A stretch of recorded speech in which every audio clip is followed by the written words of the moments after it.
Hello અને નમસ્કાર મિત્રો, કેમ છો બધા? મજામાં ને? મિત્રો, હું મહેતા ફરી એકવાર સ્વાગત કરું છું તમારું તમારી પોતાની ચેનલ પર. મિત્રો, આજના આ વિડીયોમાં આપણે લોકો ચર્ચા કરવાના છીએ કે ઘણા ખરા વડીલોને, ખાસ કરીને 45 કે 50 વર્ષ પછીની ઉંમરમાં ઘણા લોકોને રાત્રે મોઢું અને ગળું સુકાવાની ફરિયાદ ખૂબ જ વધારે રહે છે અને આના કારણે તેમની ઊંઘ પણ ડિસ્ટર્બ થાય છે. તેઓ પૂરતી નીંદર, સારી ઊંઘ છે તે એક ક્વોલિટીવાળી ઊંઘ છે તે નથી લઈ શકતા અને આની પાછળ જવાબદાર ઘણા બધા કારણો હોઈ શકે છે.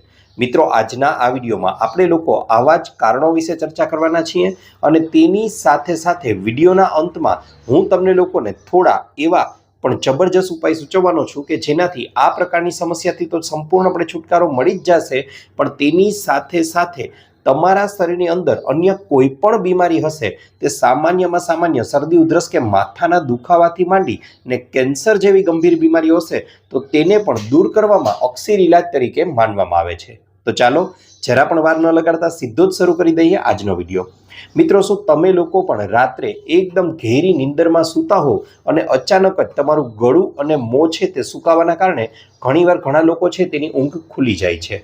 કદાચ રાત્રે પાણી છે તે ઓછું પીધું હશે અથવા તો એસી ચાલુ હશે અથવા હીટર ચાલુ હશે, તેના કારણે ક્યારેક આવું બનવું એ ખૂબ જ સામાન્ય છે.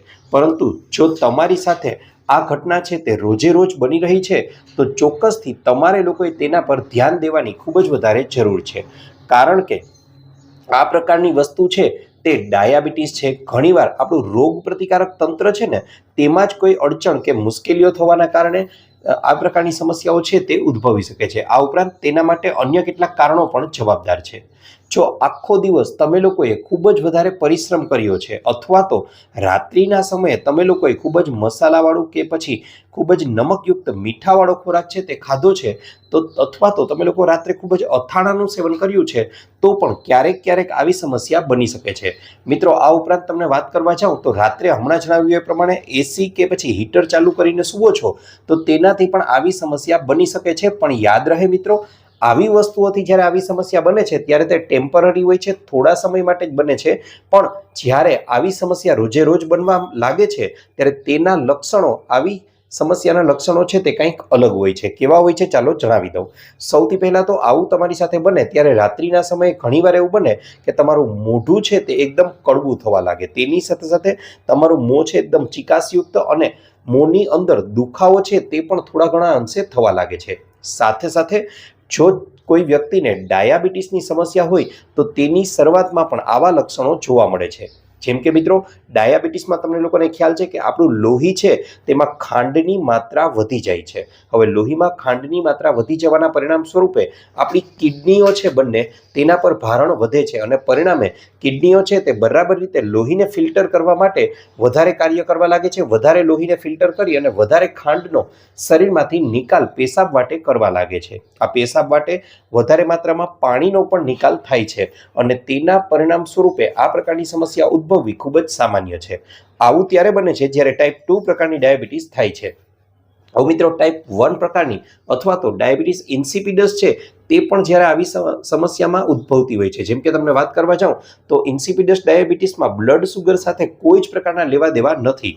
તેમાં એક ડાયુરેટિક, એક એન્ટી ડાયુરેટિક હોર્મોન છે તે ઉત્પન્ન થાય છે અને તે જ આપણી કિડની પર નિયંત્રણ રાખે છે કે કેટલા માત્રામાં પેશાબ છે તે કરવો જોઈએ. જ્યારે આ હોર્મોનની માત્રા ઘટી જાય અથવા તો આ હોર્મોનનું નિયંત્રણ આપણી કિડની પરથી ઘટી જાય છે અથવા તો ઓછું થઈ જાય છે ત્યારે શરીરમાં છે તે પાણી ટકતું નથી અને પાણીનો પ્રવાહ છે તે શરીરમાંથી વહેયા કરે છે.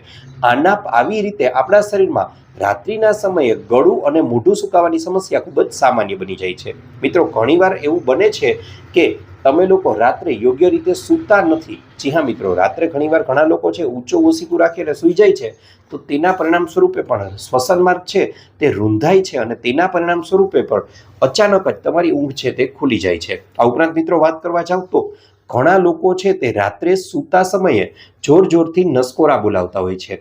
તેમનું તમે ધ્યાનથી મિત્રો ઓબ્ઝર્વેશન કરજો, નિરીક્ષણ કરશો તો ખ્યાલ આવશે કે ઘણીવાર ઘણા લોકો સાથે એવું બને છે કે તેઓ જોરથી નસકોરા બોલાવે છે, ઓચિંતા જ તેમના નસકોરા સ્ટોપ થઈ જાય છે અને થોડી વાર પછી ફરી પાછા એકાએક જ તેઓ નસકોરા બોલાવવા લાગે છે.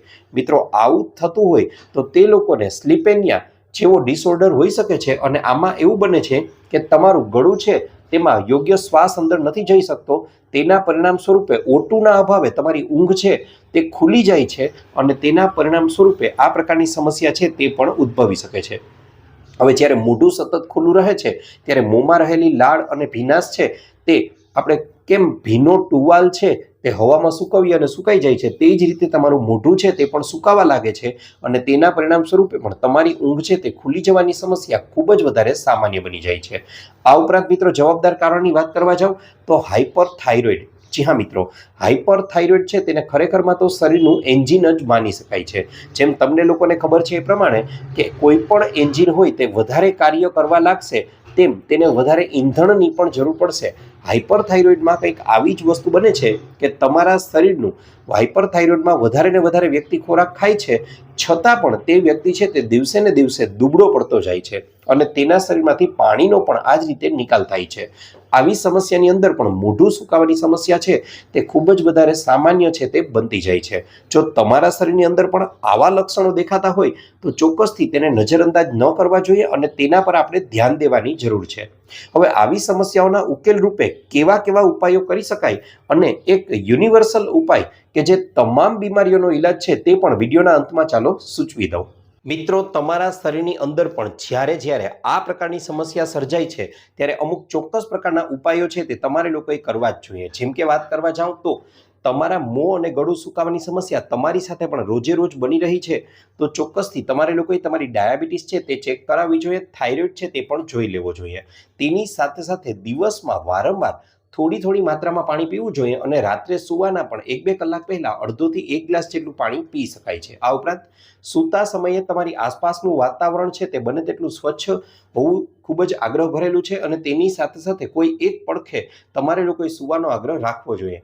શ્વાસ લેવાના આસનો કે જે હવે હું તમને સૂચવવાનો છું તે પણ તમારે લોકોએ કરવા જોઈએ, તેનાથી પણ સારો એવો ફાયદો જોવા મળશે. આ ઉપરાંત મૂળ જે બીમારી હોય તેને દૂર કરવા પ્રયત્નો કરવા જોઈએ. જેમ કે મેં હમણાં જણાવ્યું એ પ્રમાણે મિત્રો, માનો કે તમને ડાયાબિટીસ છે, થાઇરોઇડ છે કે અન્ય કોઈ પણ હાઇપરસ્લિપનેમિયા છે અથવા તો અન્ય કોઈ પણ પ્રકારની બીમારી છે તો તેને દૂર કરવા માટેનો પ્રયત્ન કરવો જોઈએ. સાથે સાથે રાત્રે મોડે સુધી જાગવું ન જોઈએ. આ ઉપરાંત રાત્રિના સમયે ચા કે કોફી જેવા પીણાનું સેવન ન કરવું જોઈએ અને મોં છે તેની પણ યોગ્ય સફાઈ કરવી જોઈએ. સાથે સાથે વરિયાળીનું પાણી છે, આમળા છે, એલોવેરાનું જ્યુસ છે, આ તમારી આ પ્રકારની સમસ્યામાં ખૂબ જ વધારે લાભકારક બની શકે છે. હવે મિત્રો, તમને એવો ઇલાજ સૂચવું છું કે જે ખૂબ જ વધારે ફાયદાકારક બની શકે છે. વહેલી સવારે ઉઠો છો ત્યારે વહેલી સવારે ઉઠી અને તમારે લોકોએ ચોક્કસથી એક મોટો ગ્લાસ અથવા તો 2 કે 3 નાના ગ્લાસ ભરી અને થોડું નવસેકું પાણી છે તેનું સેવન કરવું જોઈએ. તેમાં તમે ઈચ્છો તો થોડી માત્રામાં હળદર અથવા લીંબુનો રસ છે તેને ઉમેરી અને પી શકો છો. ત્યારબાદ મિત્રો આગળ વાત કરવા જાઉં તો આ પ્રયોગ કર્યા પછી હવે તમારે લોકોએ કોઈ ખુલ્લા વાતાવરણમાં, પછી એ તમારા ઘરની બાલ્કની હોઈ શકે છે, તમારા ઘરની અગાસી હોઈ શકે છે, તમારા ઘરનું ફળિયું હોઈ શકે છે કે આજુબાજુનો બગીચો હોઈ શકે છે, એવું શાંત વાતાવરણ કે જ્યાં આજુબાજુમાં ઘણા વૃક્ષો હોય અને તમને થોડું મનથી રિલેક્સ ફિલિંગ થાય. આ પ્રયોગ તમારે ઉઠી અને વહેલી સવારે પહેલી 10 કે 12 મિનિટ શાંત જગ્યાએ બેસી અને તમારે લોકોએ 10 થી 12 મિનિટ સુધી અનુલોમ વિલોમ છે તે કરવાના છે. ત્યારબાદ 12 થી 15 મિનિટ સુધી કે 10 થી 12 મિનિટ સુધી તમે કપાલભાતિ જેવા પ્રાણાયામ છે તે ચોક્કસથી કરવાનો આગ્રહ રાખવો જોઈએ. આ ઉપરાંત મિત્રો વાત કરવા જાઉં તો તમારે લોકોએ તિતલી આસન છે તે પણ તમે લોકો કરી શકો છો, ગૌમુખાસન છે તે પણ કરી શકો છો. આ ઉપરાંત તમે લોકો સર્વાંગાસન છે, શીર્ષાસન છે, આવા પ્રયોગો પણ કરી શકો જો તમારું શરીર સાથ આપે તો. તેની સાથે સાથે જો તમારું શરીર પણ યોગ્ય ફ્લેક્સિબલ હોય તો ચોક્કસથી તમારે લોકોએ પણ તમારું શરીર અનુમતિ આપે ત્યાં સુધી ચોક્કસથી સૂર્ય નમસ્કાર પણ કરવા જોઈએ. મિત્રો, યાદ રહે આ એવા પ્રયોગો છે કે જેનાથી રાતોરાત ફેર નહીં જ પડે, કારણ કે અહીં કોઈ એવી જાદુઈ જડીબુટી હું તમને નથી સૂચવતો કે જે ખાધી અને તરત જ તમને આરામ થઈ ગયો, પણ આ એવી વસ્તુઓ છે કે જે લાંબા ગાળે ફેર પડશે અને ફેર પડશે એ ગેરંટીની વાત છે અને જબરજસ્ત ફેરફાર તમારા શરીરમાં આવશે જ. પછી માત્ર રાત્રે ઊંઘ ઉડી જવાની કે ગળું કે મોં સુકાવાની સમસ્યા હોય કે અન્ય શરીરની કોઈ પણ પ્રકારની બીમારી હશે તે તમામને દૂર કરવાનું કાર્ય આ આસનો છે તે ખૂબ જ સારી રીતે કરે છે. હવે માની લો કે તમને લોકોને ડાયાબિટીસની સમસ્યા છે તો તમારે લોકોએ મંડુકાસન જેવો પ્રયોગ પણ કરી શકાય. તે ડાયાબિટીસમાં ખૂબ જ વધારે ઉપયોગી છે. આ ઉપરાંત ડાયાબિટીસમાં શું કરવું તે અંગેનો વિડીયો અહીં આપણી ચેનલ પર ઉપલબ્ધ છે, તેને જોઈ શકો છો અને તમે લોકો તે અંગેની તકેદારીઓ વિશે જાગૃત બની શકો છો. ત્યારબાદ મિત્રો વાત કરવા જાઉં તો આખા દિવસ દરમિયાન અમુક અન્ય તકેદારી રાખી લેશો ને તો શરીરની મોટા ભાગની તમામ પ્રકારની સમસ્યાઓ છે તે દૂર થઈ જશે. જેમ કે બપોરના ભોજન પહેલા એક મોટો વાટકો ભરી અને સલાડ કે જેમાં કાકડી છે, બીટ છે, મૂળા છે, ગાજર છે કે કોબી છે કે અન્ય કોઈ પણ વસ્તુનું સલાડ બનાવી અને તમારા લોકોએ ચોક્કસથી ખાવું જ જોઈએ. તેની સાથે સાથે બપોરના ભોજનમાં રોટલી કે રોટલીની માત્રા છે તે ઘટાડી દો અને તેની સામે શાકની માત્રા છે તે વધારી દેવાની છે. એટલે કે તમે 4 રોટલી ખાતા હો તો હવે 3 જ રોટલી ખાજો, પણ તેના બદલામાં 1 વાટકી શાકને બદલે 2 વાટકી શાક પીવાનો અને સાથે સાથે 2 વાટકી જેટલું દહીં, 1 વાટકી ખાતા હો તો અને ન ખાતા હો તો 1 વાટકી જેટલું દહીં અથવા 1 ગ્લાસ ભરીને છાશ પીવો છો તો 1.5 ગ્લાસ જેટલી છાશ છે તે પીવાનો આગ્રહ રાખશો તો તમારા શરીરને સારો એવો ફાયદો જોવા મળશે. આ ઉપરાંત રાત્રિના ભોજન પહેલા એક નાની વાટકી જેટલી ડુંગળીનું સલાડ છે તે ખાવાનો આગ્રહ શરૂ કરી દો, ખૂબ જ વધારે ફાયદો થશે. આ ઉપરાંત મિત્રો રાત્રિનું ભોજન તમે લોકો ગમે તેમ કરીને સાંજે 7 વાગ્યા પહેલા કરી જ લેવાનું છે. આનાથી પણ તમને લોકોને સારો એવો ફાયદો જોવા મળશે.